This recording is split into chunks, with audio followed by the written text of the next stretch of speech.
na fresh pa. And there are a lot of reasons to fall in love in our country. Dito sa Miss Millennial Philippines. Today, road trip tayo sa historical capital of the Philippines with Miss Millennial Cavite 2019, Janice Alcantara Obias. Unleash what's behind the historical capital of the Philippines with Grand Mutianang 13 2019. Janice Alcantara Obias, Miss Millennial Cavite 2019.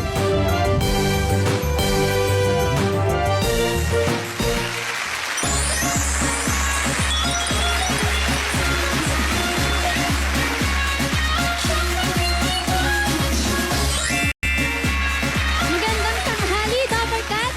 This is Janice Alcantara Obias from the historical capital of the Philippines, Cavite! Hi, Janice! Hello! Janice. Na-traffic ka ba? Malapit-lapit lang ang pinanggalingan mo? 4 a.m. po ako umalis. Ay, yun ang siguradong walang traffic. Oo, para Wala po. umiiwas. Si Janice ay isang sales executive ng Derma Machine sa Makati, kaya naman ang balat, oh. Yes. At kahit Very nakaupo, flawless. At 22 years old lang siya, pero owner na siya ng sarili niyang business. He's the owner of a skin and Skin and Toes Valley Spa in Ayun. Indang, Cavite. Yun. Ang galing Skin mo clinic naman. and spa. Bakit at such an early age, meron ka ng business? Actually, yung una po nun is yung simpleng tindahan sa bahay namin.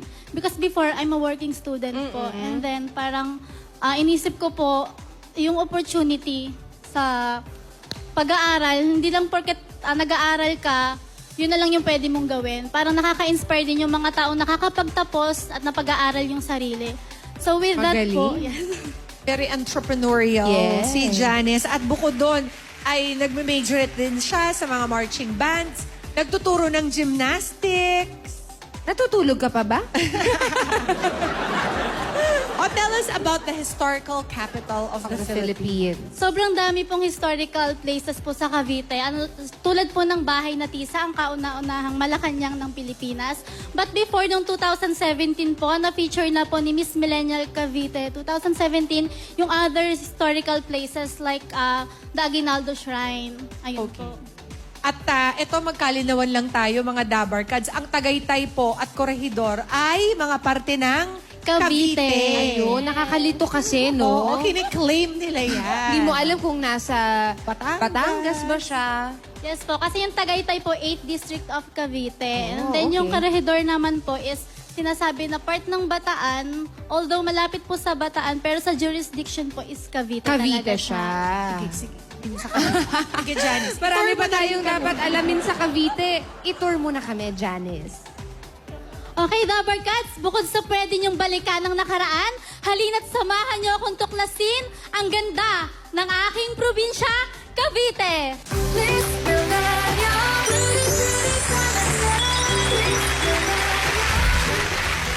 Bukod sa pwede niyong balikan ng nakaraan, halina't samahan niyo akong tuklasin ang ganda ng kasalukuyan. Dabber Cats, tara! Cavite tayo!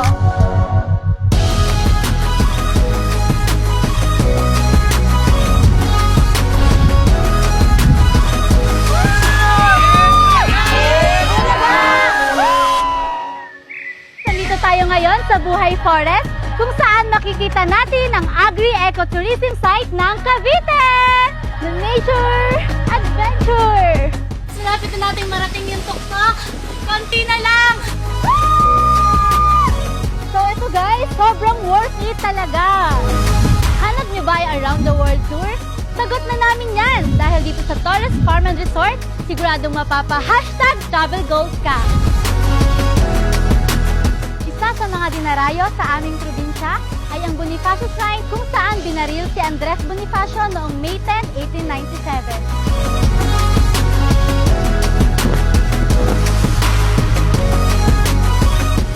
Ang lumang simbahan ng Maragondon na itinayo noong 1714.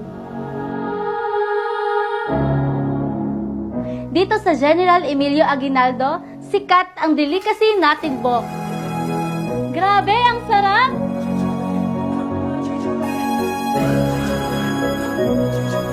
Kabyang Tunnel is the longest road tunnel in the Philippines. Looking for adventure? Tagaytay is the perfect place to go.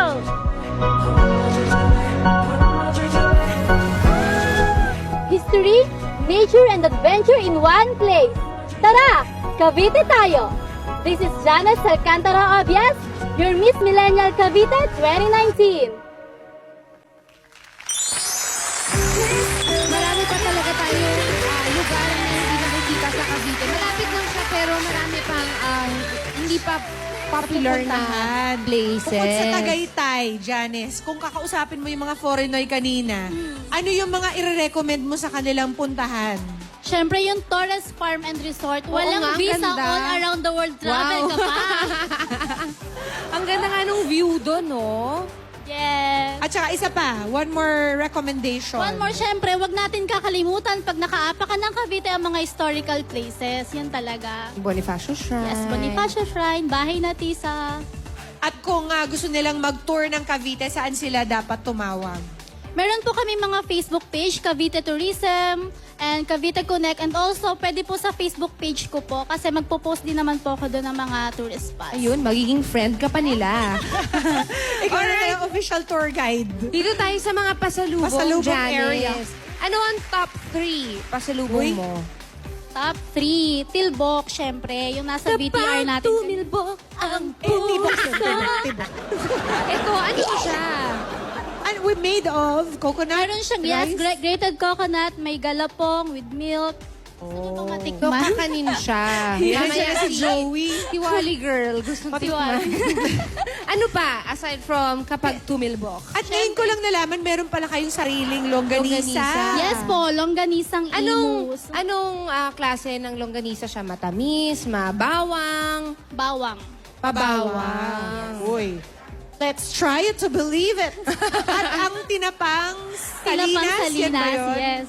Meron din po, lalong-lalo na ang Cafe Amadeo dahil sa Cavite rin po ang coffee capital of the Philippines, Amadeo. oo nga. Kasi Dapat may talaga. 4 na klase ng kape sa Amadeo. Ano, ito ba yung kasama yung yung, Barako? yung civet cap? Arabica. Ano? Chivet cat? Ano? Oo. O basta may 4 na types. Dapat talaga pangalagaan yung mga Correct. coffee plantations ng Amadeo. Ng Cavite. Sa mga Dabbercats na nagpaplanong pumunta sa Cavite, bisitahin lang ang Facebook page ng Eat Bulaga dahil may tips si Janice doon kung paano nyo pagkakasyahin ang 2,000 pesos. Sobra pa. At sobra pa, may sukli pa. At malilipot ang pinagmamalaki niyang Cavite. Maraming salamat sa mga kababayan ni Miss Millennial Cavite para sa mga pasalubong, lalo na po sa tourism at local government ng Cavite. I-follow lang si Miss Millennial Cavite sa